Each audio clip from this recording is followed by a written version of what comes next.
Hello everyone, welcome to History and Culture.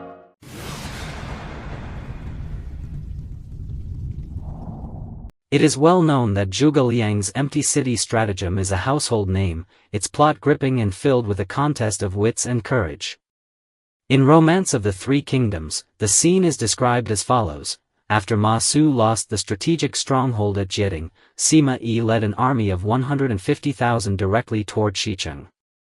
At that moment, Zhuge Liang had only 2,500 logistical soldiers by his side and no available generals. In the critical moment, Zhuge Liang flung open the city gates, ordering his soldiers to disguise themselves as civilians and sweep the streets, while he himself leisurely played the zither and sang from the city tower. Upon witnessing this scene, Sima concluded that the city must be lying in ambush and therefore ordered his troops to retreat. This story vividly displays Zhuge Liang's ingenuity and has made the empty city stratagem one of his signature military maneuvers. However, when we turn to the official history records of the Three Kingdoms, we find no mention of Zhuge Liang's empty city stratagem. Pei Songji, in his annotations to records of the Three Kingdoms, cites an account from Guochong in the Shu Ji that refers to Zhuge Liang's 5 stratagems, including the empty city stratagem. But Pei Songji immediately questioned its authenticity, arguing that when Zhuge Liang advanced toward Yangping, Sima was stationed in Wancheng. The two could not have met at Yangping, and even if Sima had suspected an ambush, with his numerical advantage he should have encircled the city to scout rather than retreat outright. This casts a thick veil of doubt over the historical authenticity of Zhuge Liang's empty city stratagem. In fact, there were real instances in history resembling the empty city stratagem. During the Hanzhong campaign, Zhao Yun once used a deserted camp stratagem to defeat Cao Cao's forces. At that time, when Huang Zhong went out to seize Cao Cao's grain supplies and did not return by the agreed time, Zhao Yun led several dozen cavalrymen out to inspect the camp, only to encounter Cao Cao's massive army. Zhao Yun fought and then withdrew. After returning to the camp, not only did he fail to close the camp gates but actually left them wide open, lowering his battle flags and ceasing all military activities. Cao Cao, filled with suspicion upon seeing such a scene and fearing an ambush, ordered his troops to retreat. At that moment, Zhao Yun then ordered the beating of drums and fired arrows at the advancing Cao forces, causing them to panic, trample over one another, and many were drowned in the Han River. When Liu Bei learned of this, he praised Zhao Yun for his remarkable courage. Moreover, in the battle with Lu Bu, Cao Cao once enacted a similar stratagem. At that time, Cao Cao's main forces had gone out to harvest wheat, leaving the city nearly empty. Lu Bu attacked with a large army, and Cao Cao, aware of the reduced defenses in his city, had the women remain to guard the city while he himself remained calmly on the city tower. Lu Bu, suspecting deceit, dared not launch a rash attack and eventually withdrew. Since the empty city stratagem was not originally employed by Zhuge Liang, why did Luo Guanzhong choose to fabricate this episode in Romance of the Three Kingdoms? From the perspective of literary creation, it was done to construct the image of Zhuge Liang as a mastermind of unparalleled wisdom. In the novel, Zhuge Liang is depicted as the embodiment of intelligence, resourceful, strategically ingenious, seemingly capable of anything. The empty city stratagem undoubtedly elevates his reputation to the pinnacle, further earning the admiration of readers for his tactical acumen. At the same time, it intensifies the dramatic conflict between the Wei and Shu factions. In the narrative, Wei and Shu stand as the two opposing camps, with Sima and Zhuge Liang serving as the key strategists of their respective states. Their battle of wits becomes a highlight of the story. In the empty city stratagem, the clash of their intellects reaches a fever pitch, leaving the audience on the edge of their seats. The impact of this literary portrayal is profound. With the widespread dissemination of Romance of the Three Kingdoms, the story of the empty city stratagem has deeply embedded itself in public consciousness, gradually becoming accepted as historical common sense. People discussing the history of the Three Kingdoms often treat this fictional episode as if it truly occurred. Even in various operas, films, and other artistic works, this classic story is continually reinterpreted, further reinforcing its impression on the masses.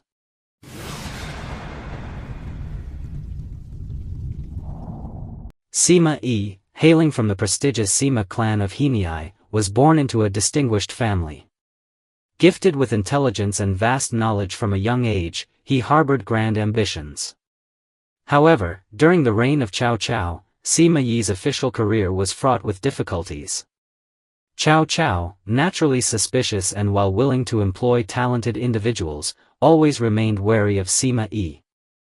Cao Cao once dreamed of 3 horses sharing one trough and, having heard that Sima Yi bore the countenance of a wolf, was convinced that Sima Yi would one day become a great threat, repeatedly cautioning his son Cao Pai to be on guard.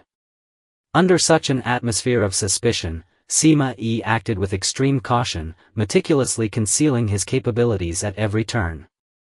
He devoted himself to assisting Cao Pai, offering his strategic counsel and earning the trust of the young ruler. After Cao Pai ascended the throne, Sima Yi's position improved, yet Cao Pai continued to remain vigilant against him. During Cao Pai's reign, Sima Yi was mainly responsible for domestic affairs. Although he took part in some military campaigns, he did not command the core military forces. After Cao Rui came to power, Sima Yi's military talents gradually came to the fore. He repeatedly led troops to repel Zhuge Liang's northern expeditions and earned distinguished military merits. However, Cao Rui's suspicion toward him remained undiminished. Throughout Cao Rui's reign, he continuously suppressed Sima Yi's influence while promoting other princes generals such as Cao Zhen and Cao Xiu to counterbalance him. In Cao Rui's eyes, Sima Yi was an indispensable external force, yet also a latent threat that could jeopardize the stability of the Cao Wei regime. In Chinese history, the fate of cooking the dog once the rabbit is dead is a recurrent theme. During the Warring States period, Bai Qi made tremendous contributions to Qin's unification of the 6 states by decisively defeating Zhao in the Battle of Chongping, burying 400,000 Zhao soldiers and fatally weakening the state. Yet Bai Qi ultimately fell victim to conflicts with King Zhaoxiang of Qin and Prime Minister Fan Zhu, and was executed. Similarly, during the fall of the Qin dynasty, Han Xian, who had helped Liu Bang seize the empire through invincible victories, was later demoted to Marquis of Huayin by Liu Bang, and then, following a conspiracy by Empress Liu and Xiao He, was executed in the Zhong chamber of Changlu. Within the Cao Wei regime, the fate of the famed General Zheng He is equally lamentable. Originally a subordinate of Yuan Shao, Zheng He defected to Cao Cao after the Battle of Guandu, and subsequently fought in numerous campaigns across the north and south, establishing himself as one of Cao Cao's 5 illustrious generals. During Zhuge Liang's northern expeditions, Zheng He was a crucial commander defending against the Shu forces and suffered a major defeat at Jiting when he was bested by Ma Su, causing Zhuge Liang's first northern campaign to fail. However, Zheng He's very existence evoked Sima Yi's enmity. During Zhuge Liang's 4th northern expedition, Sima Yi deliberately ordered Zheng He to pursue the retreating Shu army, resulting in Zheng He falling into an ambush and meeting his demise. These historical events illustrate that when the achievements and prestige of a meritorious general threaten the ruler's position, they are often subjected to suspicion and even eliminated. Sima Yi was acutely aware of this historical law. He understood that if he were to recklessly assault Xicheng and kill Zhuge Liang, the Shu regime would collapse, and his own usefulness would be drastically diminished, rendering him a constant thorn in the side of the Cao Wei regime. At that point, he would likely suffer the fate of cooking the dog once the rabbit is dead.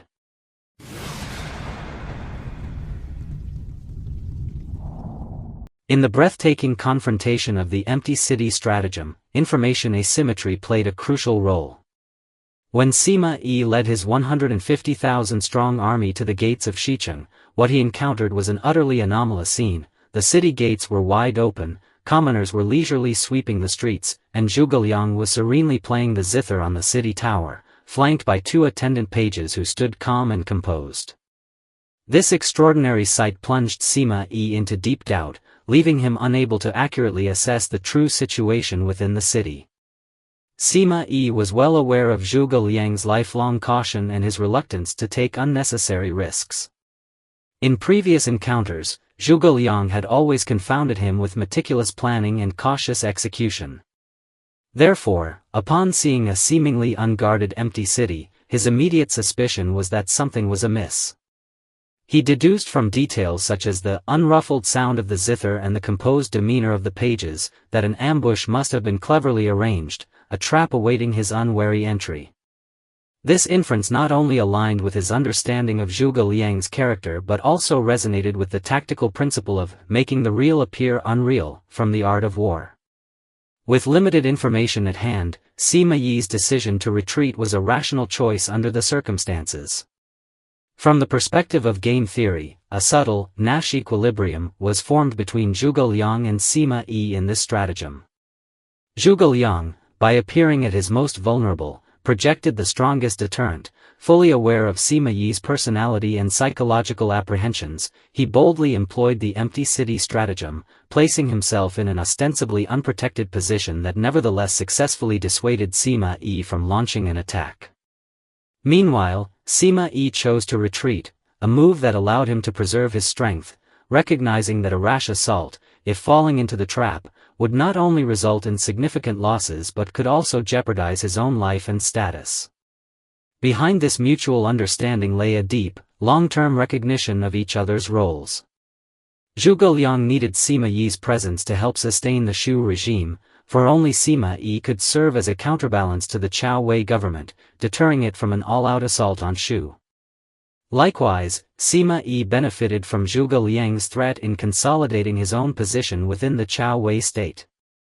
Had Zhuge Liang been eliminated and Shu fallen, Sima's own utility would have plummeted, leaving him vulnerable to suspicion and suppression by the regime.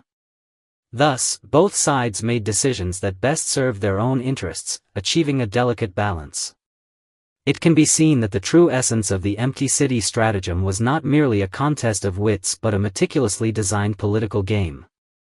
Sima's decision to withdraw not only preserved his life but also laid the groundwork for the future rise of the Sima family in Wei.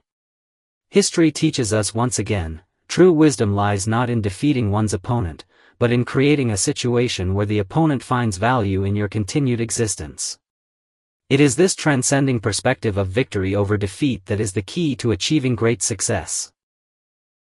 This is History and Culture Channel. Like and subscribe are the biggest help and support for us. Thank you everyone. See you next time.